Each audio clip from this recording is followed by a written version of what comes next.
Welcome to Vedic Wisdom for Modern Life. Today we're exploring how to build discipline and focus with Vedic wisdom. I'm really looking forward to this one, honestly. Yeah, me too.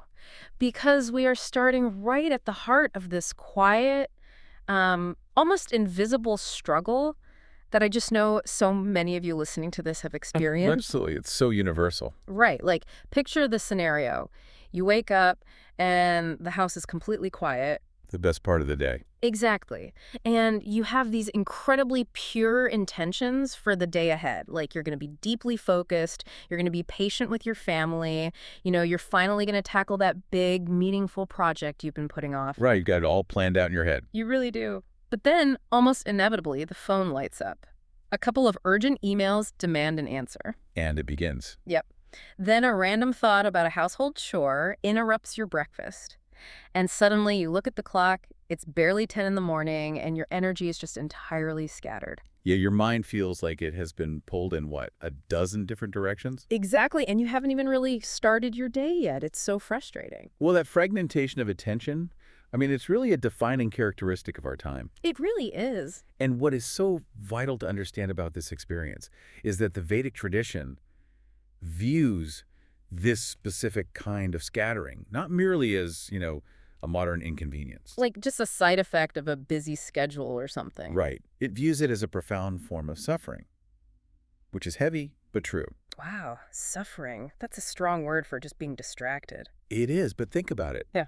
We are conditioned to think our main struggles in life are fear or grief or, unfulfilled desires. Big dramatic stuff. Exactly. But living in a state where your consciousness is constantly shattered into tiny pieces, it means you are never fully present for your own life. Oh, that hits hard. You're just kind of skimming the surface of everything. Yeah, that inability to gather your own mind. The sages understood that as a deep, agonizing form of inner poverty. Inner poverty. Man, that really reframes the entire mission of our deep dive today. I think it has to. Yeah. Because we aren't looking at discipline and focus as just another set of corporate productivity hacks, right? No, not right. Like this isn't about helping you squeeze 5 more tasks into an already overloaded Tuesday. We are talking about fundamentally rescuing your attention. Rescuing is the perfect word, because Vedic wisdom approaches discipline and focus as profound spiritual strengths.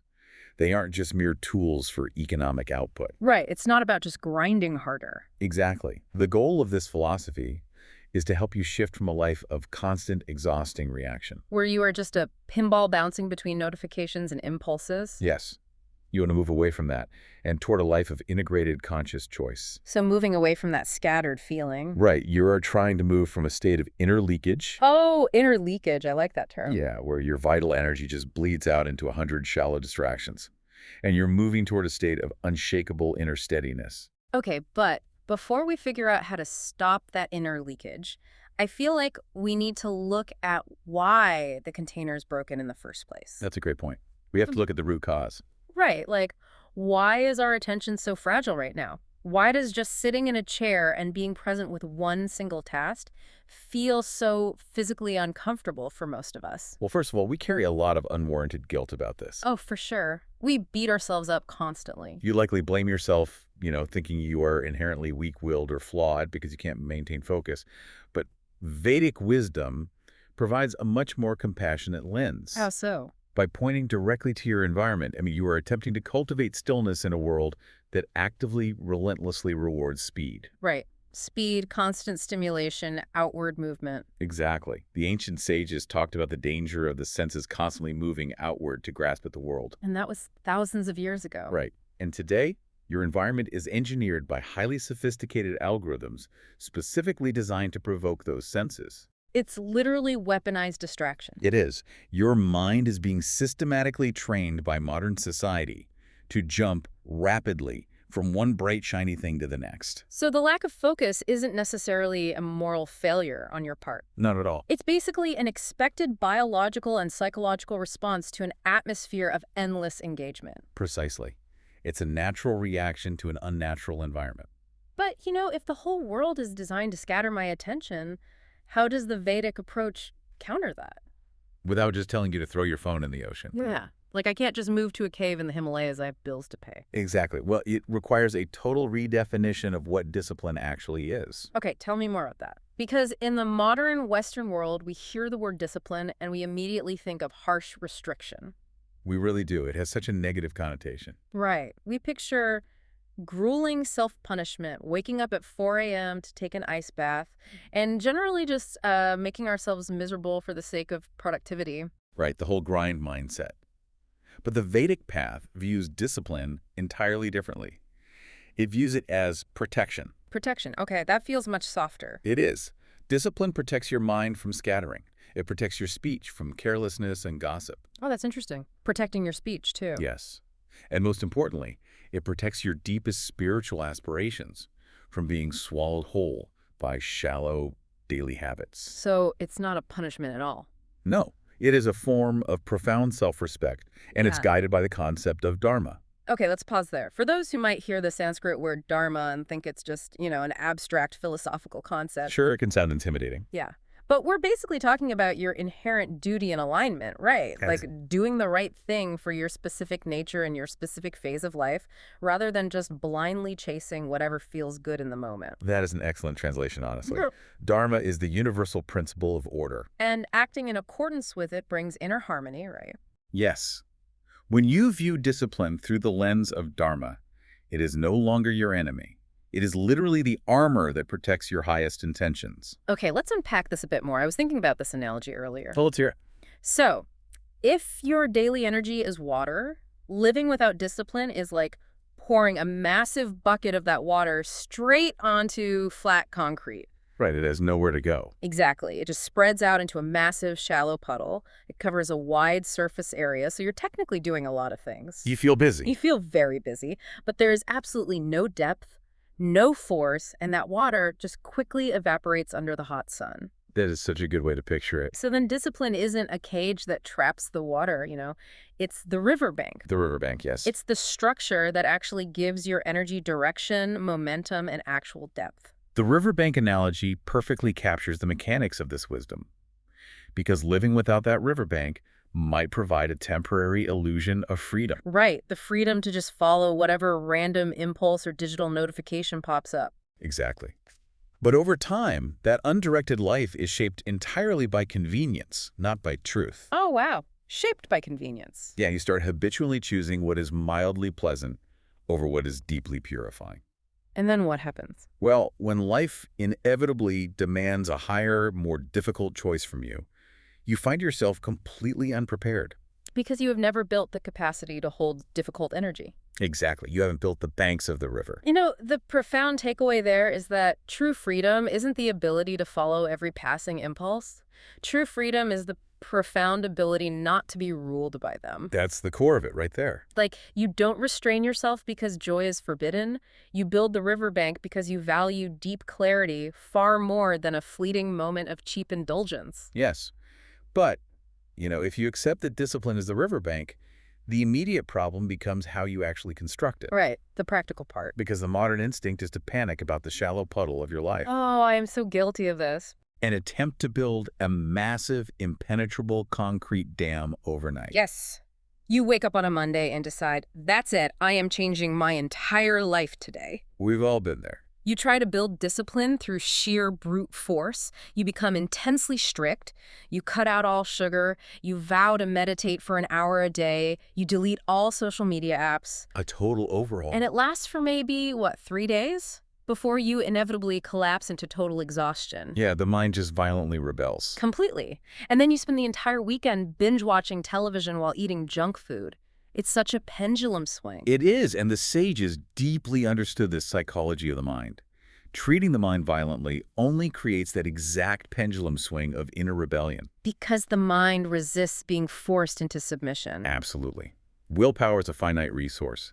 When you try to change everything at once, you literally overload your nervous system. So what's the alternative? Well, Vedic wisdom, in stark contrast, values quiet steadiness over dramatic, exhausting bursts of effort. I have to challenge this, though. Okay, go for it. Because I'm looking at the modern world, looking at social media, and everyone is praising the hustle. Right, the grind. Yeah, people are doing these extreme 75-day hard challenges, claiming they completely overhauled their entire identity in a month.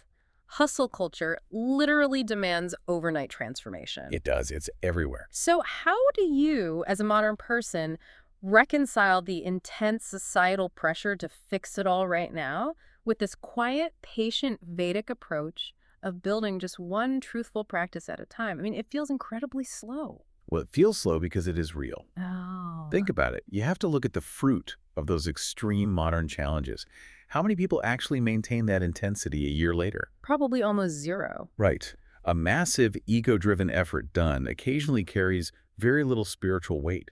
It is often just vanity dressed up as discipline. So it's more of a performance for others than actual growth. Exactly. It's for the aesthetics of discipline. The Vedic approach asks you to perform a small daily act with deep reverence instead. Small but steady. Yes. When you patiently build inner order, strengthening just one truthful practice. Like maybe 5 minutes of silence every morning? Perfect example. You do that until it genuinely becomes part of your identity. It roots deeply into your subconscious. So you are slowly rewiring your mind. Exactly. You wire it to prefer depth over scattering, but without triggering the mind's defense mechanisms. Now, reducing that mental scattering, closing off those areas of inner leakage, it requires a very specific kind of internal friction, doesn't it? It does. We need to talk about the foundational ancient concept of tapas. Ah, tapas, yes.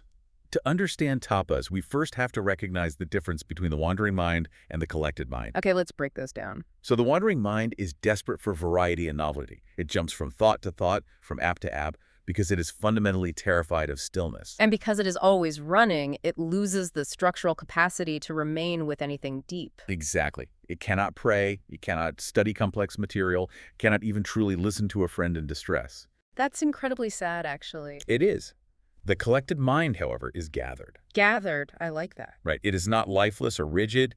It is intensely present. It can remain with a challenging task or a moment of silence without rushing away to find the next hit of stimulation. And moving from that chaotic, wandering state to a collected, gathered state requires tapas. Yes. Tapas translates broadly to the inner heat of conscious discipline. Or you could call it the fire of inner refinement. The fire of inner refinement. Right. It is the willingness to endure a small amount of discomfort for the sake of greater clarity. So what does this all mean in practice? It sounds like tapas is the actual literal friction you feel in your chest when you say no to an easy distraction. That's exactly what it feels like. Like when you're working on a difficult spreadsheet or trying to read a dense book and the urge to pick up your phone hits you. And it burns a little to just sit there and not reach for it. Yes, it literally burns. But that heat, that friction, is actually melting away your old neural pathways. It's dissolving them. It's revealing a higher sattvic force within you. And just to clarify for the listener, when we say sattvic, we're basically talking about a state of balance, clarity, and lightness. Right, as opposed to being sluggish or hyperactive. Exactly. That sattvic force craves truth and alignment over cheap comfort. That friction you describe is the perfect modern example of tapas. Every time you rise instead of giving in to lethargy, every time you remain silent instead of reacting out of defensive anger, tapas is taking place. You are teaching your nervous system something new. You're teaching it that immediate comfort is not the highest good. But wait, I'm struggling with this concept just a bit. Sure, what's sticking? You say it's not self-torture, but, if I am purposely sitting at my desk, letting my desire to check my notifications just burn in my chest, it kind of feels like torture. I know the feeling. My brain is basically screaming at me. Where is the line between inner heat that actually purifies you and just making yourself completely miserable for no reason? That's a really important distinction. The line is determined by the underlying intention and the result. Okay. It feels like torture initially, because an old, deeply ingrained habit pathway is being denied its usual reward. Mm. You aren't torturing your true self, you are starving the distraction. Starving the distraction, wow. Right, if you sit with that heat, the burning eventually peaks and then dissipates. It doesn't last forever. No, and it leaves you with a profound sense of clarity and accomplishment. Now, if the practice merely leaves you bitter, angry, and exhausted day after day, it has crossed into unhealthy rigidity. So true tapas should leave you feeling better, ultimately. Exactly. True tapas burns away the impurities of the mind and leaves you feeling lighter, not heavier. It is incredibly empowering to realize that the discomfort is actually the feeling of weakness leaving the mind. That's a beautiful way to phrase it. But, once you ignite that inner fire of tapas, you can't just leave it out in the wind to be blown out by the next stressful day. No, it needs protection. You have to build a life structure to sustain it, which leads into an incredibly beautiful application of Vedic philosophy. Treating your focus as an offering. Yes, treating your focus as an actual literal offering and supporting it with a daily rhythm.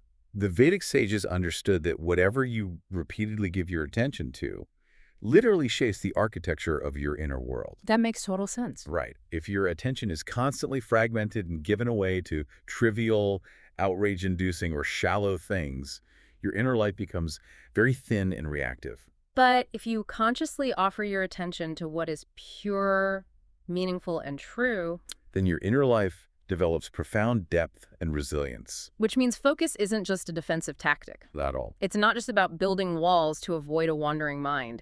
It is an active expression of honoring what is right in front of you. Yes. One-pointedness is a form of reverence, like when you are listening to your partner talk about their day and you give them your undivided attention. That is a spiritual offering. It truly is. When you sit down to do your work and you truly, entirely do your work, that is an offering. And living that way restores a sense of wholeness to human action. So much of our modern exhaustion stems from partial living. Partial living. Yeah. We are physically sitting in one room, but mentally we are preparing our next argument for a meeting or scrolling through a feed, craving an escape. We are never fully anywhere. Exactly. To combat this exhausting fragmentation, the Vedic path heavily emphasizes the immense power of sacred rhythm.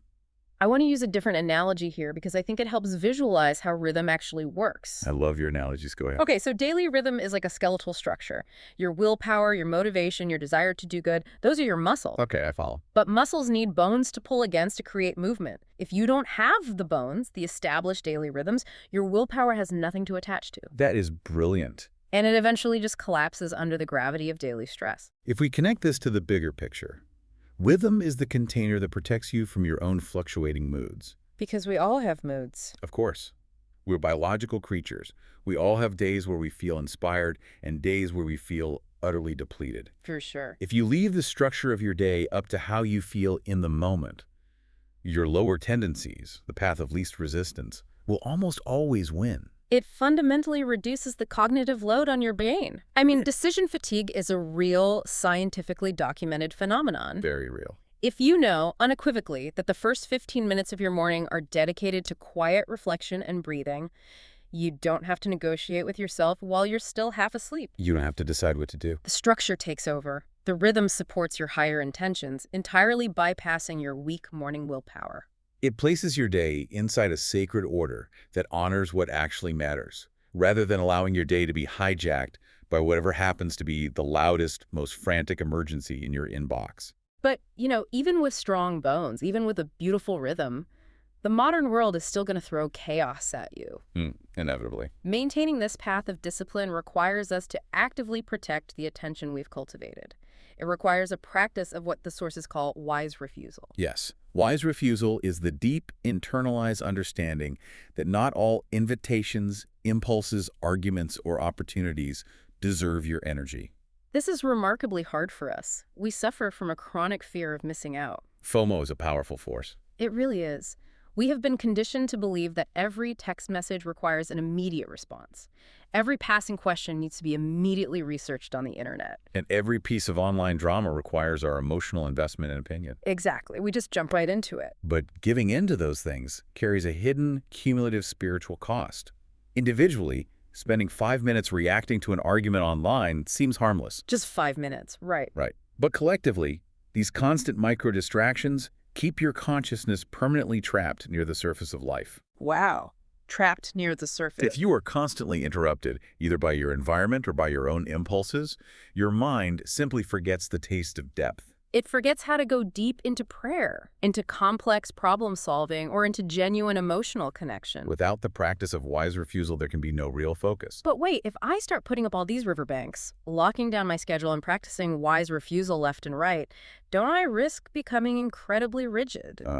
That is the trap. Yeah, I feel like there's a trap here where I just become obsessed with my own discipline and become completely unbearable to be around for my friends and family. This raises an important question. Okay. Why are you building discipline? Okay. If you were doing it merely to appear strong to others, to optimize your life for maximum output, or to try and forcefully control every unpredictable variable in your existence, Yeah. it just becomes vanity. Just another ego trip. Exactly. It becomes another sophisticated trap of the ego. You end up turning your discipline into a weapon of superiority. You become the person who wakes up at 4 a.m. and silently judges everyone else who sleeps until 7. Precisely the danger the sages warned about. Discipline must purify the heart, not harden it. Not harden it. I love that. Sometimes people embark on a path of rigorous self-governance, and they achieve incredible outward control.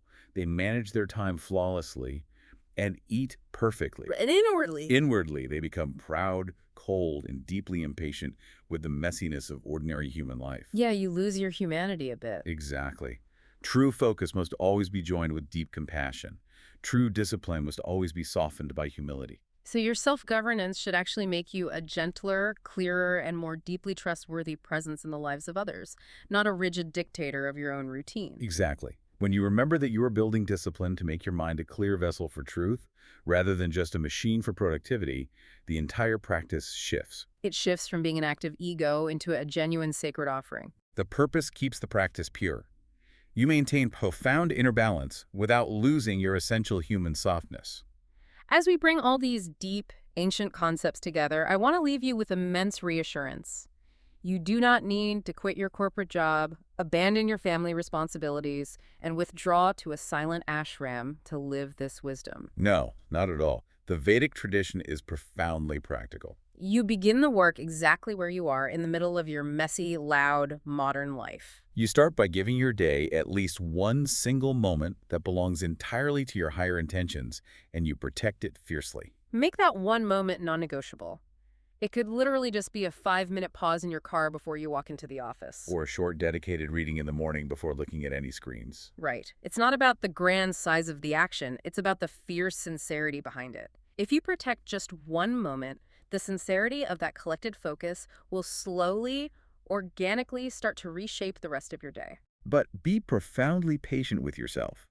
A mind that has been distracted for decades does not become perfectly collected in a single afternoon. Of course not. But every sincere return matters. Every single time you notice your attention drifting into the shallows, and you gently but firmly bring it back to the present moment, your focus strengthens. I want to leave you with a final, lingering thought to mull over today as you go about your routine. I think this is a powerful one.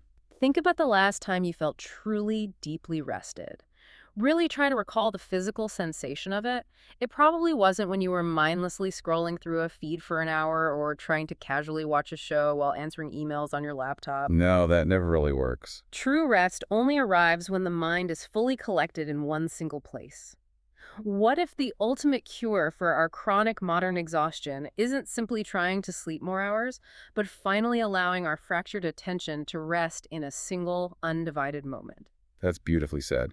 Thank you. If this reflection touched your heart, please subscribe to the channel, like this deep dive, and share in the comments how you are trying to build discipline and focus with Vedic wisdom in your own daily life. Your journey matters, and every sincere step you take brings you closer to the light of the true self.